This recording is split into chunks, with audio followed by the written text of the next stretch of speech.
do Estado da Paraíba recebe a todos vocês para este webinar Mulheres com Deficiência, Invisibilidade e Empoderamento. É uma realização do Ministério Público do Estado da Paraíba, com apoio do CEAF e do Auxílio Família, Cidadania e Direitos Fundamentais. Os microfones, lembra a todos que estão fechados, tá certo? E os questionamentos, as perguntas podem ser feitas através desse ícone que está aí, o QIA, tá certo? Vocês podem fazer a pergunta através dele e que será lido a posterior aí a palavra dita pelos nossos palestrantes, pelo bate-papo que vai envolver os participantes desse webinar. Bom, nesse momento, eu vou passar, portanto, para não demorar, para não atrasar a nossa programação, a palavra para a promotora de justiça do Ministério Público do Estado da Paraíba, com atuação no combate à violência doméstica e tráfico ilícito de entorpecentes em Santa Rita, município aqui do Estado da Paraíba, e ela também é especialista em direitos humanos e políticas públicas e com pós-graduação sobre a violência doméstica e efetividades dos direitos fundamentais. Com a palavra, a doutora Rosa Cristina de Carvalho. Doutora Rosa, boa tarde. Obrigada, Aldo. Eu sou Rosa Cristina, tenho cabelos escuros, castanhos escuros, curtos, no tamanho do ombro, tenho pele clara, estou usando uma camiseta preta, um blazer branco e um colar de miçangas coloridas, pulseiras, óculos e anel. Bom, boa tarde a todos, sejam muito bem-vindos ao Ministério Público da Paraíba, e já no início eu já quero agradecer essa oportunidade, e antes de passar a palavra e de fazer essa introdução desse tão importante webinar, agradecer ao Centro de Apoio de Operações em Defesa do Cidadão, na pessoa da promotora Liana Carvalho, que com todo carinho e atenção cuidou e preparou esse webinar nesse dia tão importante, que é o dia 21 de setembro, o dia da luta da pessoa com deficiência. Quero, da mesma forma, agradecer toda a equipe da CEAF, na pessoa da promotora de justiça, Renata Carvalho, que deu também com toda atenção, carinho e todo o suporte técnico e apoio para a realização do evento. Quero agradecer também a todas as convidadas que estão aqui presentes, que são grandes mulheres lindas, fortes, incríveis, competentes em cada uma na sua área de trabalho, e que veio aqui trazer suas informações nesse dia tão importante, e nessa temática tão séria que é a pessoa com deficiência, e mais ainda nós mulheres, que além de todos os vetores de intersecção que nós temos de sexo, raça, gênero, o machismo, o patriarcado, e além disso ainda temos a intersecção da deficiência em nossas vidas. E isso são questões muito importantes para serem debatidas em sociedade, e eu agradeço muito a oportunidade e a presença de todas. Esse não vai ser um debate, desculpe se eu já fiz essa referência antes, isso não vai ser um debate, isso vai ser uma roda de conversa, como eu já disse, com esses vários vetores que interseccionam a vida da mulher com deficiência. E nada melhor do que nós, que estamos aqui, e essas três grandes mulheres que foram convidadas, e que elas irão trazer suas experiências, seu conteúdo e as informações que são necessárias neste dia. Eu só queria registrar, agradecer a acessibilidade do Ministério Público da Paraíba em fazer neste dia, o dia 21 de setembro, é o dia da luta, que está inserido dentro do mês de setembro, mês verde, setembro verde, com alusão a renascimento, com alusão ao dia da árvore, e fazer esse webinar nesse dia é uma coisa muito, um fator bastante simbólico. E eu quero muito agradecer essa sensibilidade de ter feito esse webinar nesse dia. Pois passamos, então, às apresentações das nossas debatedoras. Primeiramente, vou fazer por ordem alfabética. Estamos presentes aqui com a doutora Denise Queiroz Farias, ela é mestre e doutora em Educação pela Universidade Federal da Paraíba, docente na Universidade Federal da Paraíba, ela ministra disciplinas relacionadas à educação especial. tem experiência na área da inclusão escolar e social das pessoas com deficiência e discute a temática de gênero, deficiência, vulnerabilidade e superação das barreiras. Estamos também aqui com Carolina Vieira, que é publicitária, modelo, assessora de políticas públicas inclusivas para a pessoa com deficiência. Ela é coordenadora executiva do Fórum Paraibano de Luta da Pessoa com Deficiência, Inclusão e Cidadania. E, por fim, estamos com a presença linda também de Mari Gori, formada em Direito, servidora pública municipal na área de saúde, fundadora da ONG Essas Mulheres, palestrante sobre sexualidade, inclusão e empoderamento das mulheres com deficiência. Muito bem-vindas todas ao Ministério Público da Paraíba, e eu tenho certeza que essas fortes e incríveis mulheres que estão aqui presentes vão trazer informações importantíssimas para as pessoas com deficiência e com a sua relação com a sociedade. Como foi dito, será uma roda de conversa e iremos postar temas. O primeiro tema que eu iria propor para vocês seria o trabalho, a questão da dificuldade das políticas discriminatórias positivas que nós temos com a pessoa com deficiência, como é que isto está enfrentando. Estamos diante de 3 empoderadas mulheres com profissões definidas, com competência, com capital de informações bastante grande. E queremos saber a posição e opiniões e os ensinamentos de vocês sobre esse tema. Com a palavra, pode começar a doutora Denise. Olá, meninas. Boa tarde. As meninas, as minhas colegas aqui na roda de conversa conosco, mas também todo o público que nessa hora está nos assistindo, em primeiro lugar, parabenizar o Ministério Público, exatamente como disse Rosa, por trazer essa discussão exatamente no dia dedicado à luta das pessoas com deficiência. Acho que todos os temas que a gente vai suavemente... Denise, só um minuto. A senhora precisa ativar, alguém precisa ativar aí o seu vídeo. Só um minuto.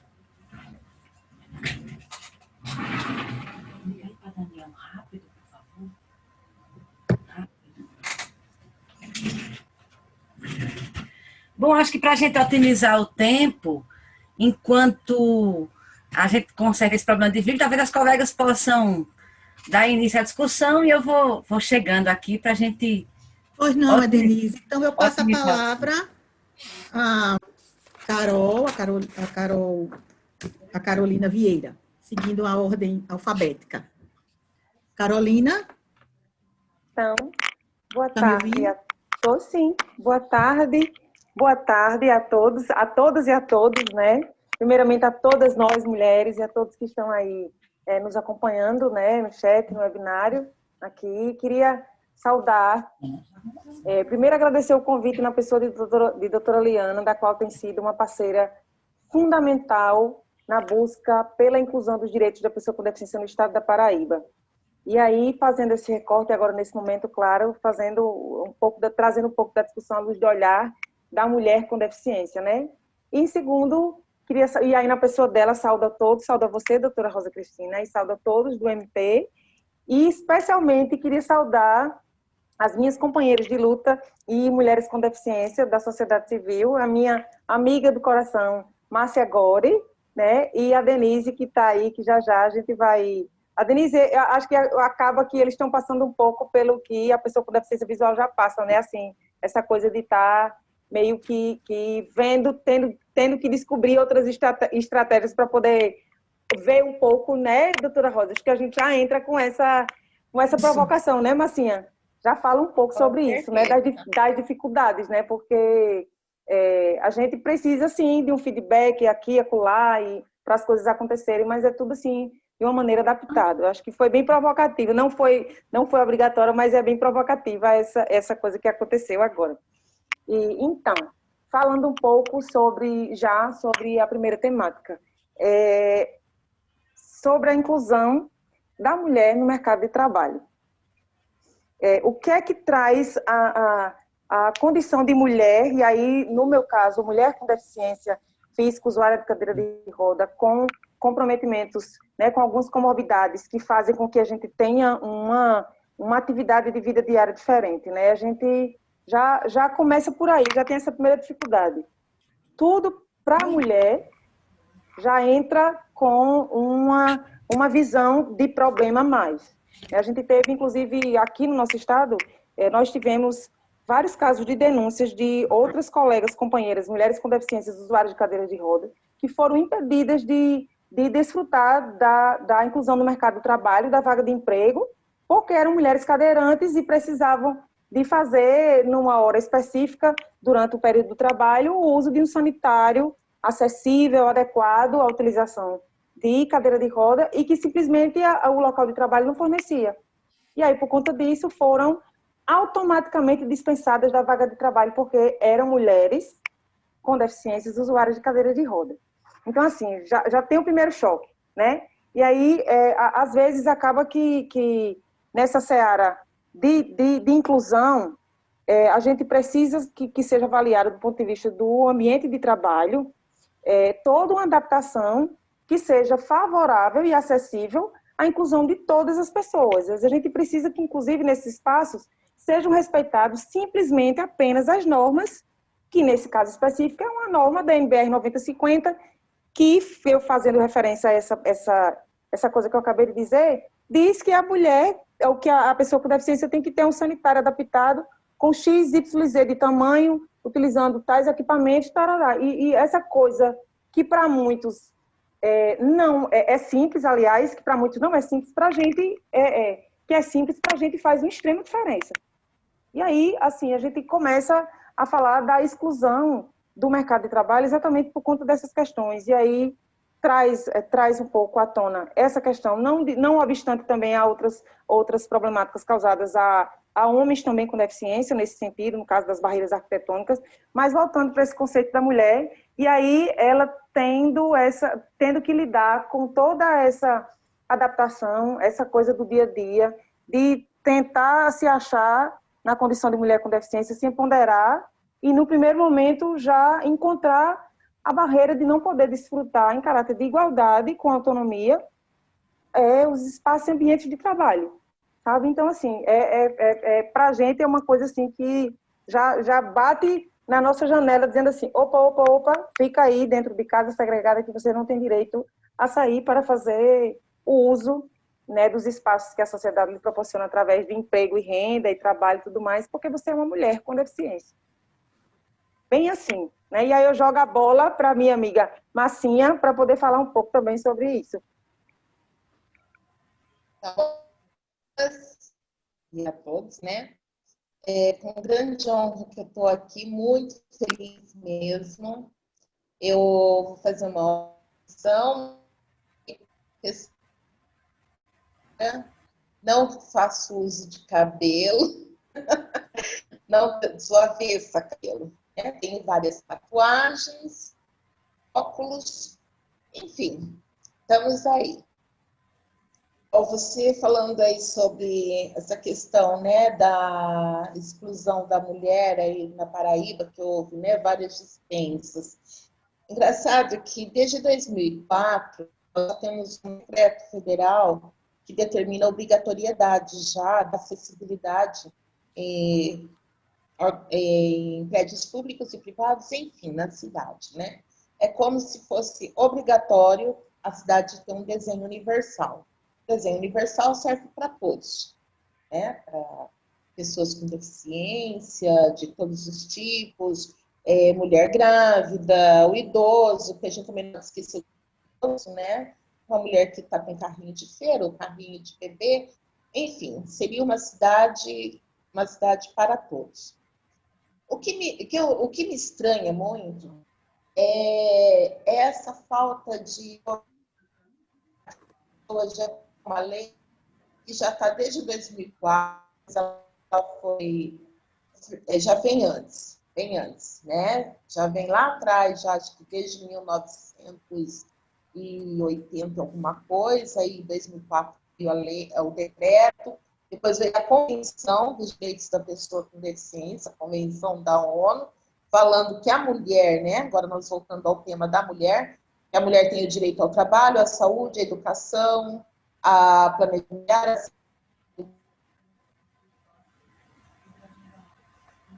né? Cortou um pouco. Então, essa falta de vontade, sabe? Essa forma como a sociedade,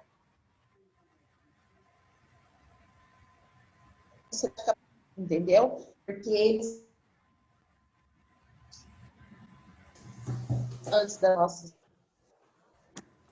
Marcinha, a gente está com delay na tua transmissão, né? Doutora Márcia, a gente não está acompanhando bem a senhora. O que está acontecendo?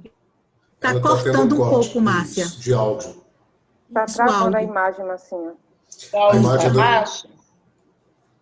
A imagem não da senhora está baixo. um pouco frisada e o áudio está picotando, que a gente chama. Okay? Só para saber aqui, meu vídeo chegou? Chegou sim, doutora. Chegou sim, doutora Denise. Então, passa para a doutora Denise. Enquanto isso, eu vou tentando arrumar aqui o meu. Pois não, Queria Márcia. aproveitar para pedir desculpa, doutora Rosa e Cristina, que eu não me apresentei para as minhas colegas com deficiência visual. Eu entrei já no clima por conta da história da transmissão aí da minha colega Denise. Eu sou Carolina Vieira, sou cadeirante, estou de camisa branca, rendada, tenho cabelos longos, um pouco longos, negros, estou de óculos com os brincos bem grandes, longos, azuis e laranjas, com um batom bem roxo, bem simbólico. Obrigada e desculpa, tá, por apresentar. Pois não. Mariana? Bom, A Denise, com a palavra. vamos lá. Estamos nós imersos nesses problemas que a pandemia tem nos ocasionado, né? Essa coisa virtual tem as vantagens e tem as dificuldades. Mas, bem, falar de trabalho de mulheres com deficiência é, de fato, um tema, assim, bem instigante. Antes, eu queria renovar os mesmos agradecimentos feitos por Carol e feitos por Márcia ao Ministério Público e a relevância de discutirmos essa temática num dia tão importante e tão significativo para o movimento de luta como é este 21 de setembro. E este é um 21 de setembro atípico, né? Então, que possamos, a partir do cyberativismo mesmo, do lugar onde nós ocupamos, não deixar a luta, a mobilização que começou em 1982, e quantos dias nacionais de luta bonitos já foram vividos. Acho que o fato de estarmos aqui reunidas nesse ciclo de debates é um indicativo de que a luta, mesmo virtualmente, ela não morre, e de que nós, as novas gerações, possamos continuar a manter viva essa luta. Existem já uma série de pesquisas que tratam da empregabilidade da mulher em geral e dos muitos desafios, seja do ponto de vista econômico, seja do ponto de vista do espaço que a mulher ocupa dentro do espaço de trabalho, que ainda em sua grande maioria são estruturas machistas. Já temos um grande consolidado de pesquisas em relação a isso. Eu queria dizer que quando se trata da mulher com deficiência, essa situação ela se potencializa. A deficiência, ela potencializa a exclusão da mulher no mercado de trabalho, porque além de todo esse cenário excludente, como eu já disse a vocês, econômico, do ambiente, como Carol lembrou, das estruturas inacessíveis, além de todo esse cenário que a mulher por si só enfrenta, a mulher com deficiência, ela enfrenta, pesa sobre ela, sobretudo, o rótulo da incapacidade, ou numa sociedade capitalista como nós vivemos, mais do que incapacidade, ainda pesa sobre as pessoas com deficiência e particularmente sobre as mulheres, o rótulo da, aspas, invalidez. Quantas de nós não já ouvimos expressões, você já é aposentada por invalidez? Teve uma certa ocasião que eu fui ao banco receber o meu salário, e aí o caixa lá do banco disse assim, me dê, por favor, o cartão do seu benefício. Não, eu não vim aqui receber um benefício, eu vim receber o meu Prolabore. E aí, por exemplo, nós que estamos aqui, eu, Carol, Márcia, eu digo sem medo de errar, que nós somos parte de uma elite privilegiada. Não, eu digo sempre isso, eu sou funcionária, professora efetiva, concursada de uma universidade federal, que entrei pela porta da frente, por meio de concurso público também, concorrendo par e passo com o pessoal que estava lá no mesmo certame. Mas eu sei que muitas pessoas com deficiência, muitas mulheres com deficiência, ainda não têm condições de concorrer como eu concorri. Condições sociais, condições educacionais. E aí, aqui no Nordeste, particularmente, a pessoa com deficiência, a mulher com deficiência, tem pouquíssimas perspectivas de empregabilidade, sobretudo na iniciativa privada. A maioria de nós que estamos no trabalho, no mercado de trabalho, nós estamos por vias de concurso público. E aí nós não podemos negar a relevante contribuição da lei de cotas, que é um mal necessário, eu encaro assim, porque faz parte das políticas reparadoras, das políticas afirmativas, mas infelizmente ela ainda é um mal necessário para as pessoas com deficiência que precisam ingressar no mercado de trabalho. A iniciativa privada no Nordeste, por essas questões que Carol elencou, por não acreditar no potencial das pessoas com deficiência, por não investir em acessibilidade, às vezes atos tão simples como fazer uma rampa, colocar um piso tátil, ter um computador com software, ter um intérprete de Libras. Por não investir nessas condições, é que a empresa nordestina, o ramo empresarial nordestino, contrata pouquíssimo e, na maioria das vezes, oferecem subempregos às pessoas e, particularmente, às mulheres com deficiência. Muito obrigada. Temos algumas perguntas aqui da nossa colega do Serita. Obrigada, do Serita, pela participação, mas eu vou esperar no final, juntar mais perguntas e eu colocarei as com nossas convidadas. Eu só queria registrar nesse assunto do trabalho, quando Carolina falou nessa referência dessa colega, desse episódio que houve aqui na Paraíba, e eu fico me lembrando da nossa lei de inclusão, né, da Lei Brasileira de Inclusão, que temos desde 2005, e ela fala lá no artigo 34, é bem claro, que a acessibilidade ao trabalho ela tem que ser plena, não pode haver nenhuma discriminação, e esse acesso e essa discriminação, não pode haver nenhum julgamento, eu até anotei aqui, do artigo 34, só um instante, que não poderia haver do livre acesso, e com igual remuneração. Aí eu fico me lembrando, nós mulheres, como bem falou a Denise, nós mulheres já temos essa questão, esses vetores, como eu falei do início, da raça, do sexo, da discriminação, da questão do gênero, e ainda temos essa questão também da deficiência. Então, se as mulheres no Brasil, que sem deficiência, elas já ganham menos, o que dizemos das pessoas com deficiência que tem esse preconceito e esse olhar, né, totalmente, eu digo até ignorante, me desculpe a palavra, se é forte, mas é mesmo, porque não conhece, de saber e de olhar a pessoa com deficiência pela deficiência e não como ela inclusão, como determina até a ONU, na sua previsão para o ano de 2030, como os objetivos da ONU, da inclusão da mulher com deficiência pelo veio social, quer dizer, é a sociedade, não somos nós que temos que nos adaptar. Esse trabalho tem que ter acessível, não somos nós, porque a nossa deficiência não vai alterar, e ela não acrescenta a nossa diferença, nada como pessoa, e nem como capacidade de trabalho. É a sociedade, a cultura do trabalho que tem que se adaptar a nós. Sem falar na dificuldade que o setor empresarial tem de compreender a lei de cotas. A vaga está aberta e aí, forçosamente, eles têm que cumprir. Eu já acompanhei de perto uma amiga cega que viu lá uma vaga aberta numa empresa aqui campinense, aí eu vou, não, olha, você é cega total, então você não pode ocupar essa vaga. Na verdade, eles precisam de um cego que vê, de um surdo que ouve, de uma pessoa com deficiência física que ande, na verdade. Há muita dificuldade, as portas do mercado de trabalho estão ainda bem fechadas para as pessoas com deficiência. Por que um cego não pode assumir? Por que uma pessoa surda? Por que um cadeirante que esteticamente tem esse padrão, né, diferente não pode estar ocupando uma vaga na linha de frente de uma empresa?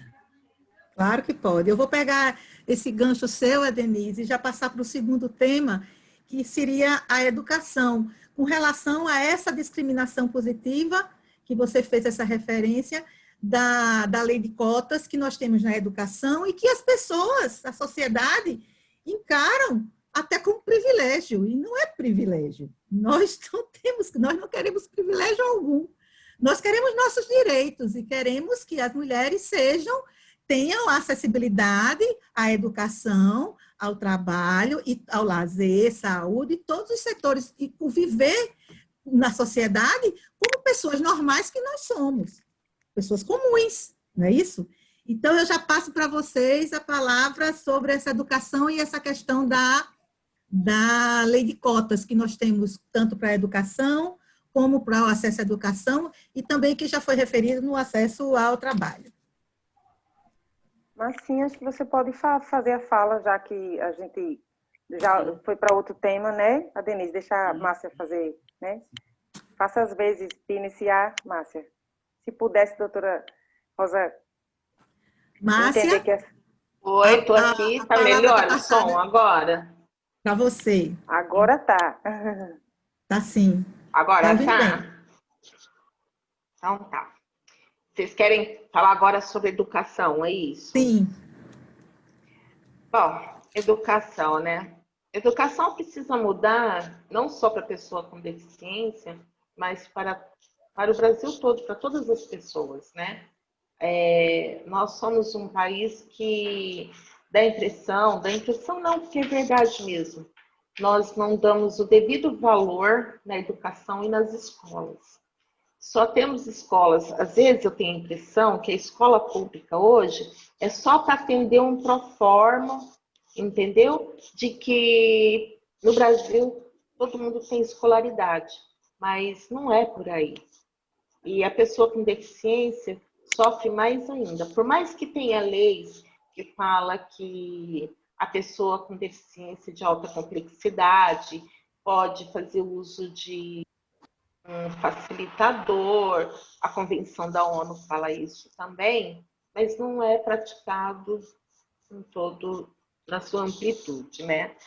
Por exemplo, quanto mais complexa é a deficiência, mais dificuldade tem de inclusão essa pessoa. O autista mesmo é uma deficiência que tem muita dificuldade.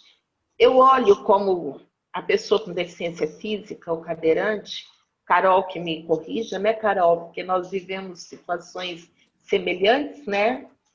Acredito que nós temos mais dificuldades nas barreiras arquitetônicas.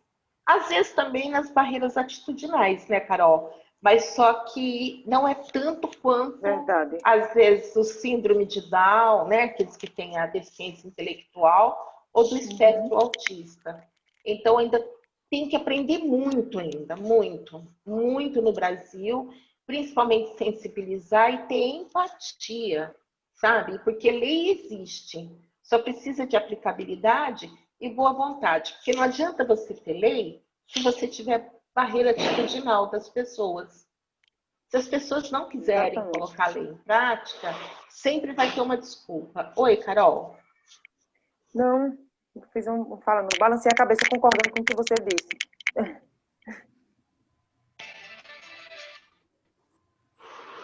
Oi. Com a palavra. Então, eu olho dessa forma.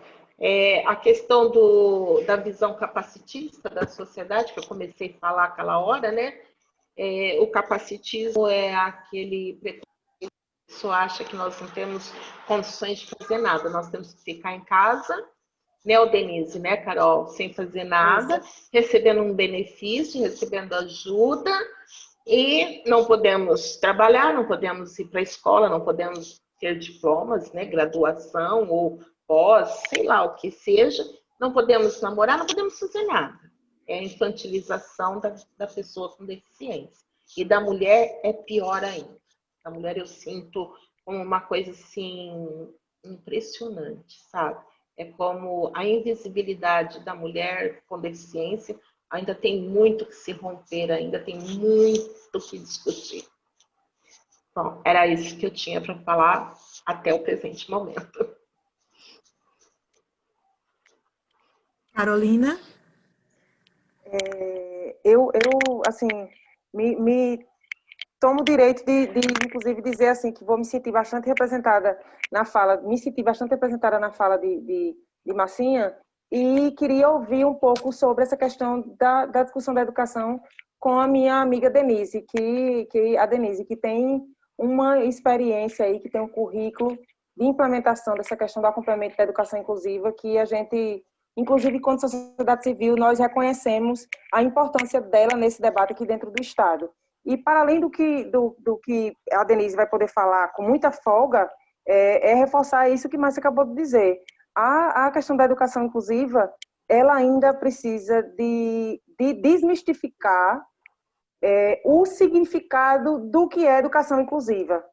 Sabe? Acho que quando isso acontecer, porque me parece que a legislação veio aí, foi largada e jogada assim, toma município, toma Estado, faz do jeito que tu quer, educação inclusiva tem que ser do jeito que dá para desenrolar aí, qualquer coisa que dá para desenrolar aí, vocês vão e fazem. Me parece assim que, a grosso modo, utilizando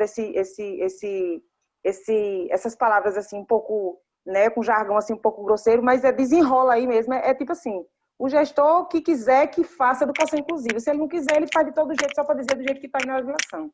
E com isso Desde que ele cumpra... Exatamente. Desde né? que ele cumpra a lei, né? Exatamente, é bem assim, só o básico do básico. E aí, com essa provocação, eu deixo minha amiga Denise fazer uma fala, né, com propriedade de quem atua especificamente e tem doutorado e especialização na área da educação, falar um pouco mais sobre isso. Gente, eu sou cega de nascença, não sei se a deficiência das minhas colegas de Márcia, não sei, né, mas é adquirida, então... Mas eu vou falar como pessoa cega de nascença. O quanto que a educação, se a educação faz a diferença na vida de um país, porque é comprovado que só há desenvolvimento humano se houver educação de qualidade, na vida de qualquer pessoa, mesmo sem deficiência, ela faz diferença, e a educação na vida de uma pessoa com deficiência faz toda a diferença. Nossa luta é para que as pessoas com deficiência consigam ser responsáveis por suas escolhas, tomar decisões, ser conscientes no seu papel na sociedade. Mas como eles vão ser se eles não tiverem educação, e educação emancipatória, de qualidade? Então, isso é o que falta. É exatamente o que as meninas colocaram, se faz uma educação de qualquer jeito. Tem muito... Por que eu dizia que nós somos de uma elite privilegiada, nós que estamos aqui? Porque tem muitas pessoas com deficiência que não conseguem entrar no nível de debate como nós estamos aqui. Mas não é porque não enxergam, ou porque não escutam, ou porque estão numa cadeira de rodas, ou até porque têm dificuldades intelectuais. Não é por isso. É porque não receberam educação, aquela que respeita as suas especificidades, aquela que ensina a pessoa surda a ler pela Libras, como membro de uma comunidade, aquela que ensina o braille à pessoa com deficiência visual, ou uma escrita ampliada a quem tem baixa visão, aquela que remove, como falou Márcia, as barreiras arquitetônicas da escola e que permite o ir e vir de uma criança com deficiência física. Falta isso na educação brasileira. Nós vínhamos, de fato, muitos de nós, eu, por exemplo, que nasci na década de 80, ainda experimentei isso, fiz minha base escolar numa instituição especializada, né? No Instituto dos Cegos, aqui de Campina Grande, na Paraíba, em João Pessoa, tem também um Instituto de Cegos. E aí, hoje, o governo teve uma política, como Carol disse, que política de educação inclusiva foi instituída há 12 anos atrás no Brasil, que disse, não, vamos incluir todas as pessoas, construir uma escola para todos. Vamos criar, implementar a educação inclusiva na escola. E está implementada. Está lá na Lei Brasileira de Inclusão, capítulo 4, artigos de 27 a 30, só que o que é que acontece? Nós temos uma escola, um modelo de escola que não respeita as especificidades do estudante com deficiência. Não dá para ensinar a um estudante com deficiência com a mesma metodologia, com as mesmas formas de avaliação, com os mesmos recursos pedagógicos que se ensina a todo estudante. O problema, a proposta da educação inclusiva, ela é bastante coerente. O problema é que falta formação do professor, faltam estruturas nas nossas escolas. O professor que muitas vezes recebe um aluno com deficiência, ele nem acredita que o aluno com deficiência é capaz. Por que esse menino está aqui? Ele devia estar numa escola para surdos. Ou ele devia estar Exatamente. E aí esse aqui é o problema. A escola para todos ainda anda a passos lentos. Só para dar 2 dados rápidos. A escola para todos não é para todos. É para alguns. Só para dar 2 dados. Está acontecendo também. Como? Viu, Denise, sabe o que está acontecendo também? Devido a dinheiro que entra nos fundos, né, para os municípios, as escolas estão virando depósitos de crianças com deficiência, sem preparação nenhuma. Eles têm dupla matrícula, eles têm vai um recurso duplo nas escolas. Exatamente. A transferência de recurso fundo a fundo exige toda uma o gestor tem interesse nessa... Tem toda diretriz para ser cumprida e tudo, mas não tem planejamento algum. Eu queria dar só 2 dados com relação à escola brasileira, 2 dados bem atuais, dados do próprio MEC. É que eles dizem que apenas uma pesquisa constatou que apenas 5% dos professores brasileiros já recebeu alguma formação para atuar com um estudante com deficiência. Imaginem o que é isso. E dos professores do AEE, ou seja, que é o atendimento educacional especializado, aqueles professores que lidam diretamente com a pessoa com deficiência, pasmem, somente 42% destes já recebeu algum. Então, como é que você lida direto com um público-alvo, aqui no caso as pessoas com deficiência, e você não recebe, mais da metade do professorado brasileiro que lida especificamente com pessoas com deficiência não recebeu formação específica para tal. Isso é muito preocupante. E aí uma outra questão é que brevemente está aí no Ministério da Educação, está para ser lançada, e aí vão haver algumas mudanças. É importante que todos fiquemos atentos a isso. A política de educação inclusiva está prestes a ser alterada pelo Ministério da Educação, e aí é muito importante que nós acompanhemos para pensar as mudanças que estão sendo propostas, que talvez não sejam tão boas, e que a gente possa também se mobilizar em relação a isso. E aí, pensando na mulher com deficiência no contexto da educação. Quantas mulheres com deficiência são impedidas de estudar, de ir para uma universidade, por exemplo, porque a família diz, não, porque a minha filha pode ser abusada lá, não, porque é melhor que ela fique em casa, enfim. Há muitas pessoas com deficiência, e particularmente mulheres com deficiência, que por conta da superproteção, entre aspas, capacitismo, do qual vamos falar mais tarde, estão impedidas de galgar degraus mais elevados no contexto da educação, e isso também é muito sério. Obrigada, meninas. Eu vou aproveitar esse gancho deixado aqui por a Denise, dessa questão da família. Ela, em 2 oportunidades na sua resposta, e também Márcia falou nisso, da questão da dificuldade da sociedade de enxergar, e dessa questão da educação, e da falta de conhecimento, como as 3 falaram. Então, e a Denise falou 2 oportunidades na família, que a família, como é que a família matriculava a criança, como é que os pais fazem isso, e como no final agora, que uma família entendia que é medo, como aquela superproteção, com o conceito de deficiência com fragilidade. Fragilidade não é conceito para deficiência. Vulnerabilidade, sim, mas fragilidade, não. Então, sempre esse conceito de proteção da família. Então, o próximo tema que eu vou propor a vocês agora seria a relação da família com o filho deficiente e com a pessoa deficiente dentro de casa. Eu queria ouvir de vocês a contribuição sobre esse aspecto. Quem quiser pode falar primeiro. Começa aí, Carol. Então, mais cedo eu estava falando em outra live que a sociedade precisa enxergar a pessoa com deficiência por 3 viés.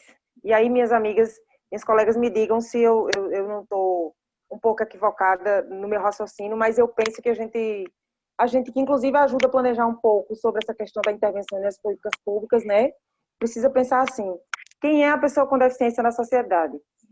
Aquela pessoa com deficiência que está dentro de casa, que não conseguiu sair a ter acesso a praticamente nada, nenhum serviço, porque está totalmente segregada dentro de casa, inclusive, ou porque a família não permite que ela saia, né, e tenha acesso à sociedade de forma geral, pelo menos as poucas coisas que tem já a facilidade, ou porque não tem mesmo condição nenhuma. Outra coisa é aquela pessoa com deficiência que já está inclusa, que saiu dessa vida de segregação dentro de casa e que passa a fazer reabilitação para poder tentar galgar um degrau maior, né? E a pessoa com deficiência que já está reabilitada e que, a partir das suas funcionalidades e ganhos, né, admitidos dentro dessa possibilidade da reabilitação da vida com a deficiência, que através de tecnologias assistivas e outras coisas, ela pode ser inclusa, né? Então, assim, são 3 perfis de pessoas, de pessoa com deficiência, de população com deficiência, que a gente precisa trazer um olhar mais específico. Então, é sobre esse olhar, sobre qual é o perfil da pessoa com deficiência que está dentro da sociedade brasileira, não obstante a todos os outros estados e municípios. A gente tem aí diferença de IDH, claro, dos países aí do eixo norte, né, sul, e a gente tem essas questões que são, como é que eu posso dizer, que são características da população, né? Mas trazendo esse olhar para a questão da família, exatamente nisso, do mesmo jeito que a família, ela impulsiona para que a pessoa com deficiência saia de dentro de casa, possa ter direito à reabilitação, e ela tem um papel fundamental nessa questão de acompanhar e propor para que, e aí quebrando barreiras, ajudando a pessoa com deficiência, no caso um filho ou uma filha que está dentro de casa, né? Ao mesmo tempo em que ela ajuda, ela também proporciona esse status de capacitismo, de segregação.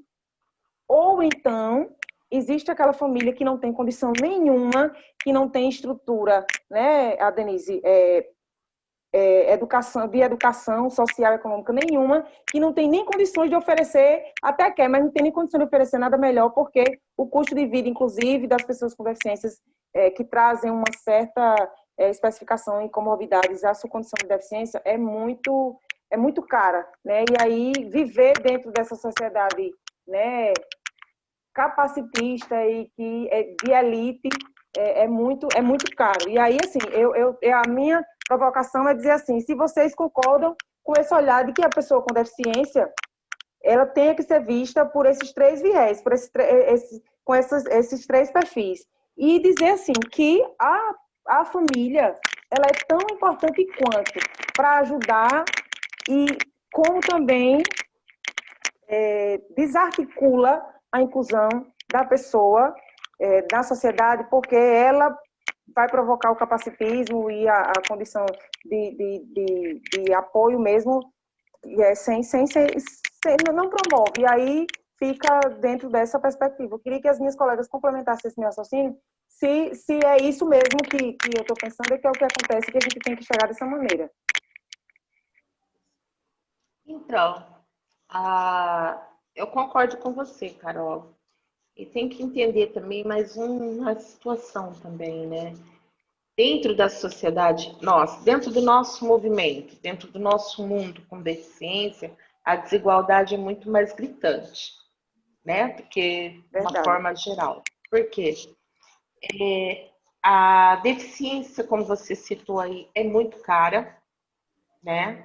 uma pessoa que não tem recursos financeiros, ela passa por uma situação muito mais complicada, né? Porque tudo é caro para nós, tudo. Falou que a deficiência, as pessoas parece que acham um jeito de ganhar mais, só que eles não entendem que são poucos que têm recursos para manter isso, né? Então, o estudo para uma pessoa com deficiência, que ela não tem, ela tem a escola pública, todo mundo vai falar assim, ela tem a escola pública, tem a lei de cotas, não sei o quê. Tá, tudo bem, tem, tá tudo na lei, mas e aí? E a vivência ali dentro mesmo, na sociedade, como é que é feito isso? Certo? O trabalho não é dado com dignidade, ganha menos, é aquele trabalho que a pessoa que não tem deficiência não quer fazer mais, é oferecido para nós. A escola é feita de qualquer jeito, a educação também é feita de qualquer jeito, que acontece, que eu já vi em escola, a criança ou adolescente com deficiência ir para estudar e ser colocado no canto da sala, porque fica quietinho aí, vai ouvindo que uma hora você aprende. Põe lá um facilitador, né? Um estudante de pedagogia do lado, para cumprir tabela, sabe? Como a gente fala aqui, né? E existem Encontrei meu filho várias vezes no fundo da sala, cheguei. Oi, Carol, tá picotando. Encontrei meu filho várias vezes ao fundo da sala, desse mesmo jeito, ele é autista. Dizendo, encontrei meu filho várias vezes com essa mesma característica do jeito que você está dizendo, lá no fundinho da sala. Inclusive, cheguei uma vez lá e a professora não sabia nem onde ele estava na escola. A gente descobriu que ele estava dormindo lá numa sala no fundinho lá. Saíram, esqueceram ele lá e deixaram ele lá. Ele vai aprender por osmose, certo, né? Vai Exatamente. ouvindo, o subconsciente absorve.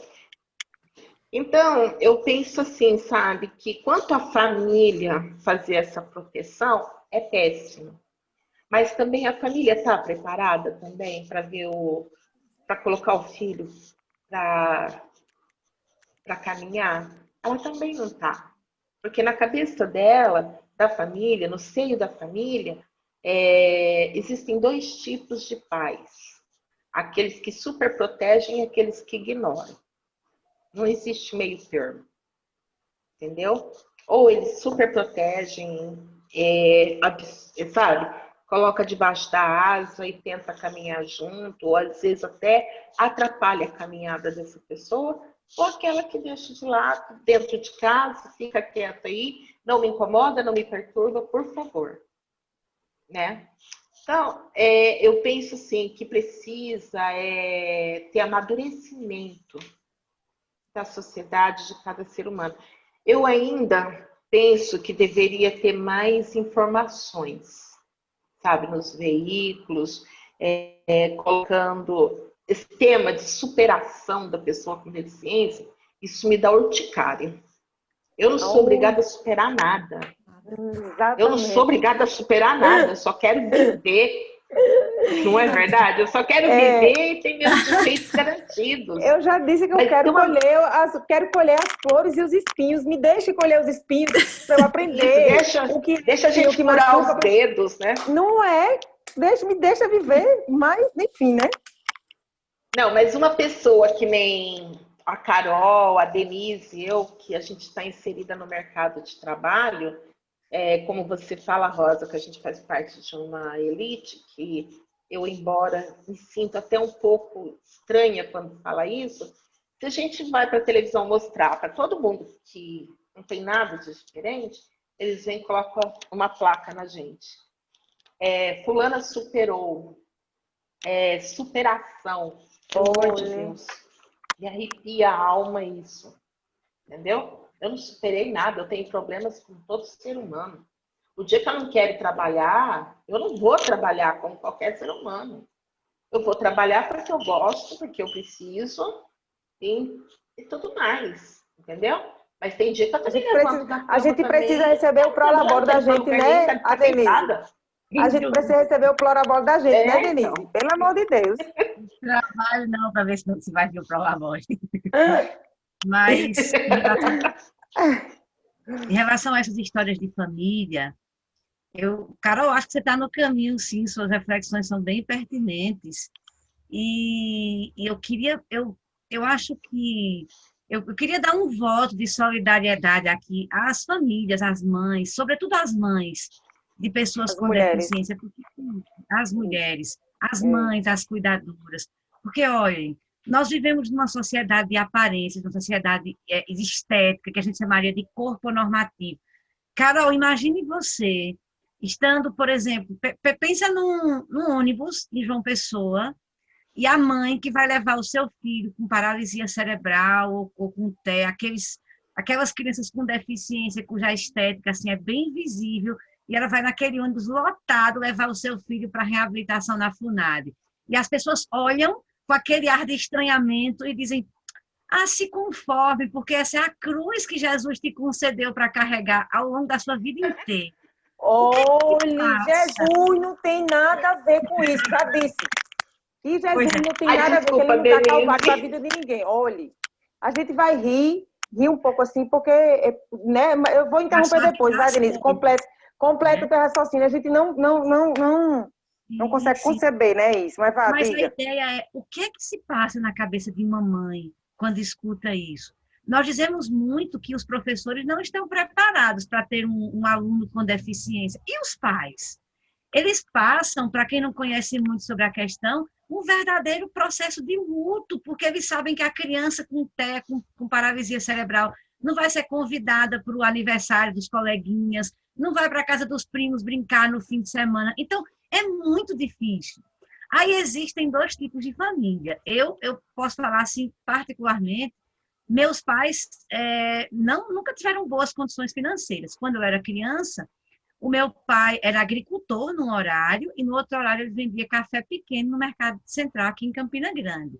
Mas eles acreditaram em mim. Iam comigo metade do caminho de ônibus e a outra metade a pé, porque não tinha integração e não tinha dinheiro para pagar 2 passagens. Então, iam para o Instituto dos Cegos todo dia comigo. E hoje eu estou aqui nesse lugar, porque eles acreditaram em mim. Agora, tiveram medo também. Eu lembro que eu fui convidada para participar de um encontro de mulheres cegas em João Pessoa. Eu morava aqui em Campina Grande e fui convidada para ir para João Pessoa. Tinha acho que 18, 19 anos. Eu era mulher cega, o que é que eu ouvi da minha mãe? Não, você não vai. E eu não fui. 2 ou 3 anos depois, me convidaram para ir num outro evento em João Pessoa, num outro curso. Ouvi de novo, não, você não vai. Aí dessa vez eu disse, eu vou. E fui, e eu só consegui. Mas por que ela não deixava você ir? Porque eu era mulher cega, né? O que ia me acontecer sozinha lá em João Pessoa? Né? Então, poderia ser nada.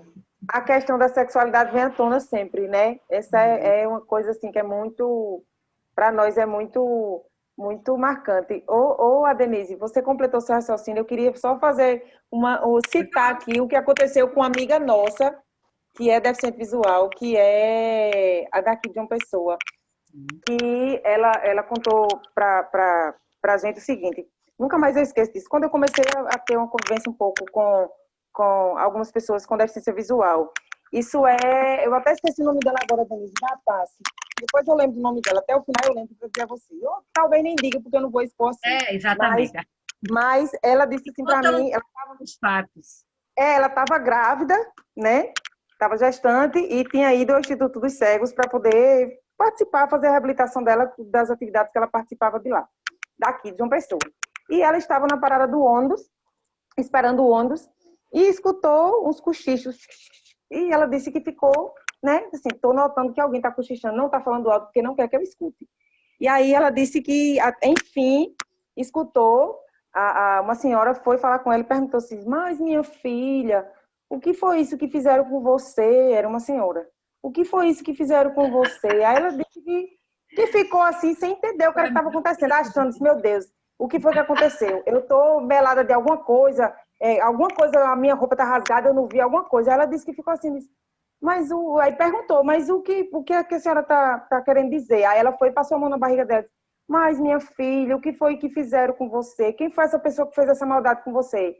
Aí ela disse que respirou fundo assim, para não dar uma resposta assim, porque entendeu que era uma pessoa que não tinha muita clareza da inclusão da pessoa com deficiência, disse assim, isso aqui foi meu marido que fez isso comigo. A senhora está falando o quê do meu filho? Olha, foi uma noite maravilhosa que eu tive de amor com meu marido, estou grávida do meu filho, estou esperando com 4 meses.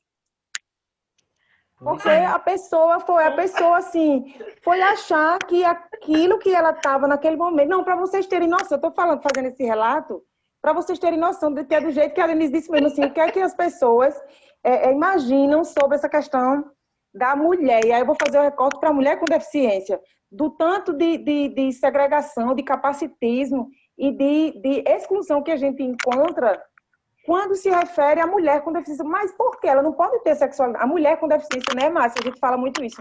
Não é um ser assexuado.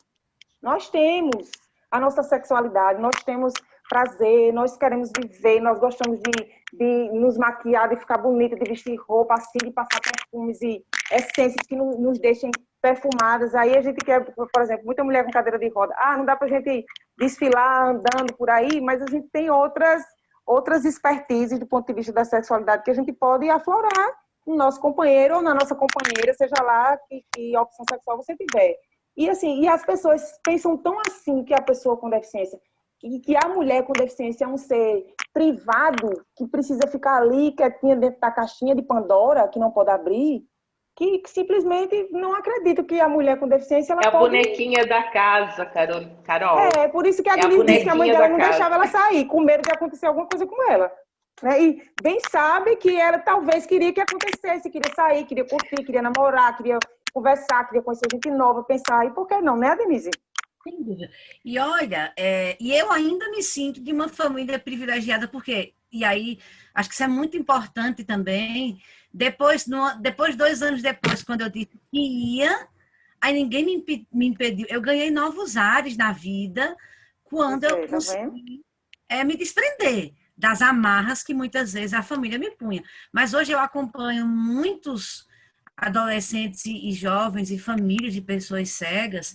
Outra vez a gente teve que chamar o pai de uma menina cega aqui no instituto, porque ela estava toda cheia de planos para fazer o Enem e tal, e de repente ela disse, não vou fazer não, eu vou desistir. E a gente entendeu que isso era algo posto, construído em casa. E a gente chamou os pais para conversar. E eles disseram, mas eu vejo o Enem, que é uma coisa assim tão louca, tão competitiva. A minha filha vai conseguir fazer alguma coisa no Enem? Então, muitos pais... Deixem ela fazer, né? Pois é, não acreditam. Deixa ela fazer.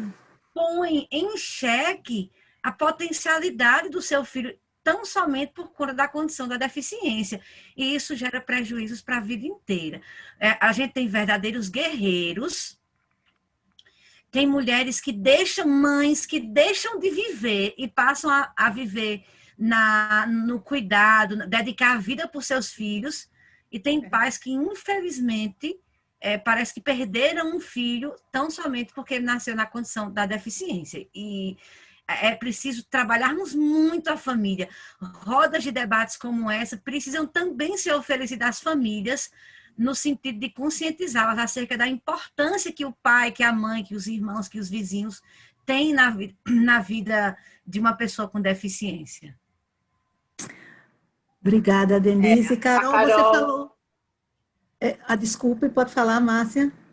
A Carol falou de algumas coisas aí que me fez rir, porque eu tenho 2 filhas, né? Eu fui casada há 30 anos, agora estou viúva há uns 2 anos. E meu marido tinha bem mais idade que eu. E na hora de passar para o pré-natal, já passei aquela situação de... Bom, há 30 anos atrás, quando eu fiquei grávida, não tinha nada praticamente para nós, né? Então, ele me segurou para pesar nós 2 juntos e tirou. Depois ele pesou sozinho para tirar o peso dele para ver quanto eu tinha engordado. A enfermeira, nossa, como seu pai é forte. Então, aí você vê, meu pai era forte. Falei, não, meu pai não, é meu marido. Nunca mais eu vi a moça no meu pré-natal inteiro. Acho que ela ficou com tanta vergonha. E assim você vai vendo. Às vezes eu, numa loja com filhas minhas, sabe? A gente vendo objetos para comprar, as pessoas cutucavam minhas filhas pensando que era vendedora e não era nada. Quando eu falava que era minha filha, a pessoa se escandalizava. Como que ela fez isso? Uai, vem aqui que eu te ensino. Se você não souber, eu te ensino. São meninas lindas, enormes, enormes, lindonas, as filhas dela. Por isso que ela está dizendo que como então, é muito complicado. Resumindo, pelo que vocês falaram aí, educação, trabalho, família, tem que ter uma visibilidade grande para nós todas.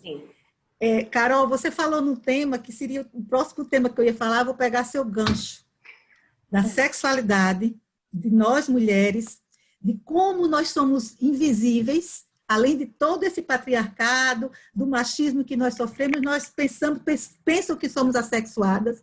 Eu já li depoimentos de cadeirantes como você, que as pessoas, como fossem invisíveis, que as pessoas falam, isso é bem um capacitismo que nós vamos falar, que será um dos temas a ser propostos, de falar com a pessoa que está empurrando a cadeira, e não com o cadeirante, como se aquela pessoa fosse muito frágil, como se aquela pessoa fosse invisível. Nós sabemos que na história da humanidade, as pessoas com deficiência foram todas excluídas, todas aniquiladas, afastadas da sociedade, isso desde da Grécia e de todos os sistemas políticos da história, que nós já vimos do Holocausto, que foram os primeiros a serem executados e para câmaras eram deficientes, sempre que nessa produção dessa sociedade capitalista, daquela pessoa que tem que ter o corpo perfeito, né? Isso é muito de Michel Foucault, de que é o normal, e as pessoas, os anormais são excluídos, os anormais são para fora e são, inclusive, aniquilados ou mortos. Então, e nós estamos dentro desde a década de 80, com esse movimento para a nossa visibilidade. E a mulher mais ainda do que o homem, porque nós ainda sofremos a questão do preconceito do nosso corpo, que o nosso corpo não é atraente, que o nosso corpo não é capaz. Então, você é casada e você casou... duplamente violentadas. Exatamente, duplamente. Aí você casou, então a pessoa vê você no Facebook com um rosto bonito, você começa a conversar. Quando você descobre que você é uma pessoa com alguma deficiência física ou sensorial, a pessoa exclui, não quer mais. Então, a gente está fora desse rótulo de beleza, né? E nós só estou vendo mulher bonita aqui, pelo amor de Deus, com vaidades, empoderadas, bonitas, e isso está faltando, a mulher sofre muito. Eu vou pedir permissão, só uma coisa que eu estou com um livro aqui perto. Tem uma feminista negra que ela fala sobre o feminismo negro americano, Bell Hooks, e entre vários livros que ela escreveu um chamado E Eu Não Sou Uma Mulher, fazendo referência ao movimento negro dos movimentos de uma negra escravocrata, eu esqueci o nome dela agora, do movimento, que ela dizia, eu sou negra, mas eu não sou uma mulher, eu quero estar nesse movimento. Então, eu vou me apropriar agora desse termo de Bell Hooks e vou dizer, eu não sou uma mulher, e nós não somos uma mulher, então eu queria que fosse debatida agora sexualidade, beleza, a questão do corpo, a questão dessa cobrança social da perfeição do corpo. Era isso que eu queria colocar e a contribuição de vocês. Quem vai começar? A Carolina já falou muito. Mas eu vou ficar quietinha. Não, por isso que eu fiquei quietinha aqui, para esperar elas duas falarem. Posso começar, então? Pode sim. Bom, essa questão do corpo, da beleza, da sexualidade da mulher, é tudo muito complexo. Eu olho de uma forma bem complexa. Uma, porque é um tema que eu já vinha discutindo já há um tempo, né, Carol? Foi assim que a gente se conheceu, né? Foi naquela conferência lá de mulheres, né? E foi muito interessante, porque... Onde criamos a ONG, né? A forma que criamos a ONG, essas mulheres, a forma como o próprio movimento de mulheres nos tratam. Elas mesmas nos segregam, entendeu? Elas não acreditam que nós temos capacidade de lutar pelos nossos direitos. Lembra, Carol, quantas vezes a gente tinha que, nos grupos, peitar essas mulheres e falar, não, peraí, você não tem que falar por mim, eu estou aqui, né? Aquilo que a gente sabe. Não, ninguém sabe que é bom para mim, só eu mesmo. Não é verdade? Então, a sexualidade, para nós, como eu sempre digo nas palestras que eu faço, que a mulher, ela não faz parte de beleza, né? Que todo mundo, que a sociedade impõe. Porque, por exemplo, quem tem uma deficiência e é usuário de cadeira, a cadeira forçosamente nos traz algumas consequências físicas, né? Tipo alguma escoliose, vários, né? Obesidade, né? Porque a gente não gasta energia. E por não fazermos parte desse padrão de beleza, o próprio homem, ele exclui. Eles começam, porque o homem, eu falo que ele é muito visualista. Ele tem que ver primeiro, gostar do produto, né? Como se a gente estivesse na prateleira, que eu não concordo com isso, para depois ele se aproximar e vir conversar com a gente, né? Apesar que hoje, interessante, uma coisa que tem acontecido, eu andei participando desses sites de relacionamento e eu fiz questão de colocar a minha deficiência, né? Fotos e a deficiência, tudo só para, né? Inclusive, até conheci meu namorado através desse site, de um desses sites. E a maioria vem conversar com a gente, eles vêm para saber como é que é. Ai, mostra como é que é, sabe? Oh, peraí. Não é assim, alto lá, né? Da mesma forma que você quer respeito com você e com o seu corpo, eu também quero com o meu, né? Então, a gente observa ainda que as pessoas não estão preparadas ainda para discutir sexualidade. Infantiliza a gente, coloca nós como bonequinha, né? Aquela pessoinha lindinha ali no cantinho para ficar quieta. E quando aparece uma Carolina da vida, uma Márcia, uma Denise aí, e entre outras, né? Que nós temos um monte, temos um batalhão aí, que enfrenta, namora, escancara, tem filhos, enfrenta tudo, aí a gente é colocada como mulheres que superaram tudo. Não, não superamos, não. A gente só foi um pouquinho, mas ninguém falou pra gente que não podia ser feito, né? Então a gente foi lá e fez, pronto. Ué, tinha que fazer, vamos lá, né? Então é assim, eu olho isso assim até com alegria e tristeza. Alegria de começando a caminhar lentamente nisso e tristeza ainda de ver alguma resistência, sabe? Não de qualquer tipo de relacionamento. Porque a gente não pode só falar do relacionamento hétero, né?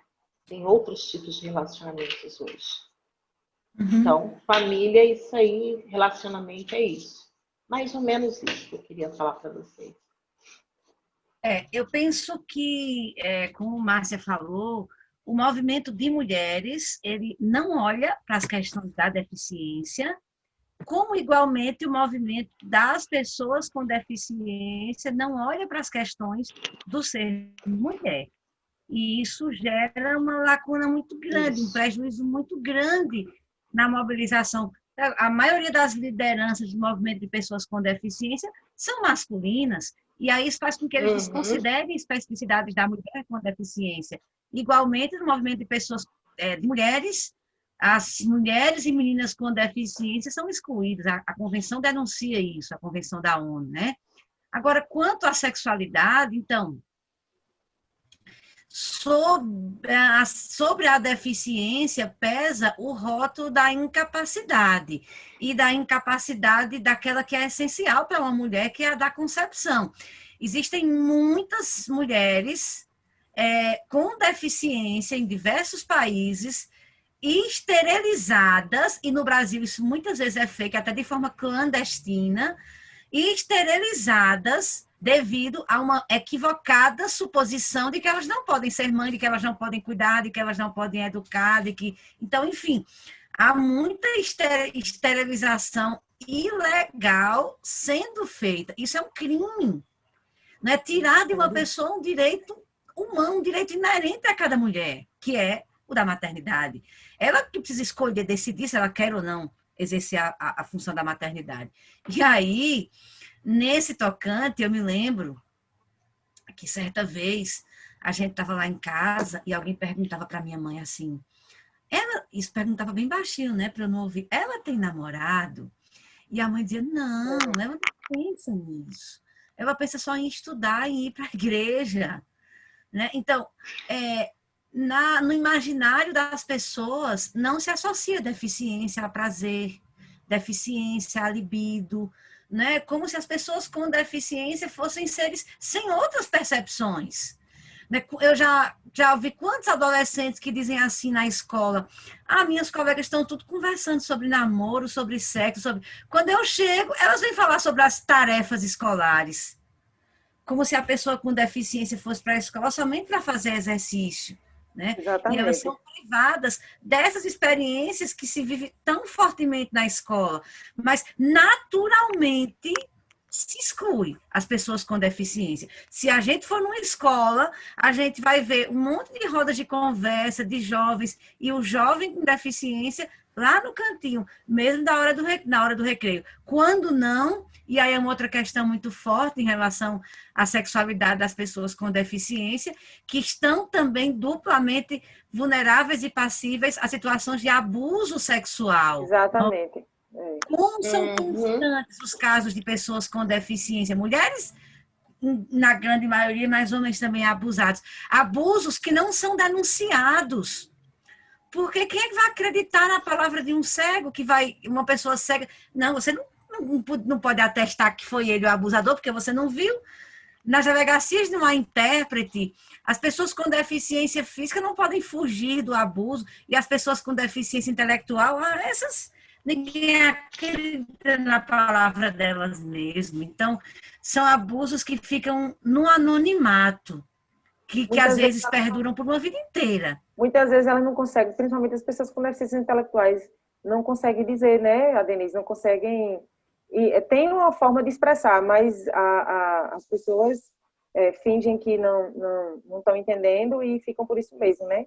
Tivemos casos aqui muito graves aqui da Paraíba. Não sabe o que é isso. Né? Muito, muito forte. Quando é do jeito que a Denise disse, quando não é de uma forma, é de outra. Né? Ou é exclusa totalmente daquela educação, daquela informação, ou ela é completamente exposta àquilo ali e se torna uma pessoa totalmente vulnerável porque passa a ser abusada. Eu digo assim, que na minha pouca vida, porque eu também sou de 80, da geração de 80, Denise, sou de 84. Na minha pouca vida, eu já passei, assim como as meninas, eu tive minha condição de deficiência foi adquirida. Eu, aos 23 anos de idade, sofri um acidente automobilístico, né? Estava na garupa da moto e fui atropelada por um carro e fui arremessada e o outro carro me atropelou e enfim, politraumatismos, eu me tornei uma pessoa com lesão medular, né, usuária de cadeira de roda. Então, mas na minha pouca vida, 13 anos de lesão, eu já passei por muita coisa, inclusive, assim, hoje eu sou mãe de coração de uma criança com autismo, né, meu filho tem 15 anos de idade, ele é vítima de violência, né, da mãe, né, biológica, que não teve uma aceitação e não quis criar. Então, o pai sempre criou, sempre cuidou, né? E aí a gente se conheceu, meu esposo, a gente se conheceu, também é uma pessoa com deficiência, a gente se conheceu no meio da luta. Então, quando ele veio, quando a gente começou quando a gente ficou junto, e aí ele disse para mim, Carol, é assim, assim, assim, meu filho é assim, tal, tal, tal. E aí, assim, eu fui mãe de cegonha, né? Caiu no meu colo e eu abracei com o maior carinho, o maior amor do mundo. A Denise sabe um pouco do que eu estou falando da história. E eu já passei por muitas situações, inclusive essa dele na escola, com dificuldade de inclusão, na educação da educação inclusiva. Passou também por essa questão da violência, né, do ponto de vista do abuso, e aí a gente imediatamente detectou à medida que as coisas foram mudando, mas é porque, como nós éramos pessoas com deficiência, então a gente observava e sabia como que ele era. E a escola, quando a gente chegou lá para dizer, ficaram tudo de olhos abertos, assim, mas como assim? Sim, mas e aí? E aí, depois que a gente foi para lá, levou toda a situação, foi que eles começaram a observar que tem uma coisa diferente. Mas, graças a Deus, a gente conseguiu evitar. Mas, assim, dentro dessa perspectiva sobre essa questão da educação, da sexualidade e do acesso que a gente não tem. Assim como as meninas já expuseram muito bem, e assim como até mesmo eu já falei, essa coisa de entender que a pessoa com deficiência, ela precisa, assim como a Denise falou, ela é exclusa de tudo. É como se ela não tivesse condições de ser capacitada a realizar nada. Inclusive, a ter suas próprias, como é que eu posso dizer, as suas próprias condições mesmo, sabe, de entendimento do que significa as coisas, sociedade, sexualidade, sabe, educação, ter direito a entender como é que as coisas funcionam. É ter direito a entender como é que as coisas funcionam. É aquilo que a gente estava dizendo, a gente quer experimentar para a gente sentir o que é espinho e colher o que é flor. A gente precisa sentir. Claro que a gente quer sentir, que o que a gente faz mais é sentir espinho, porque eu acho que é o que a gente fica o tempo todo, mas não porque proporciona, é porque a sociedade não está preparada ainda para poder acolher. E aí há um estigmatismo, estigmatismo mesmo sobre essa questão da nossa condição, de achar que a gente pode, de achar que aí, nesse caso, a mulher é uma mulher que vai ter suas funções, né, sexuais totalmente ativas, que ela, assim como Márcia falou, ela vai estar viúva e depois ficou, assim, querendo investir em outras possibilidades, conhecer novas pessoas, e foi fazer coisas que outras pessoas... Eu, inclusive, doutora Rosa, tem uma coisa que eu converso muito com as pessoas que ficam ao redor, ao meu redor, e até nos lugares onde eu costumo conversar, dar formação e fazer palestras sobre as temáticas de inclusão da pessoa com deficiência. Nós abolimos essa palavra normal, porque o que é o conceito de... Que conceito é esse de normalidade? O que é normal? Porque o que é normal e o que é anormal, né? Então, usar esse latim, esse radical dessa palavra, é como se fosse uma concepção que não existisse, não deve existir.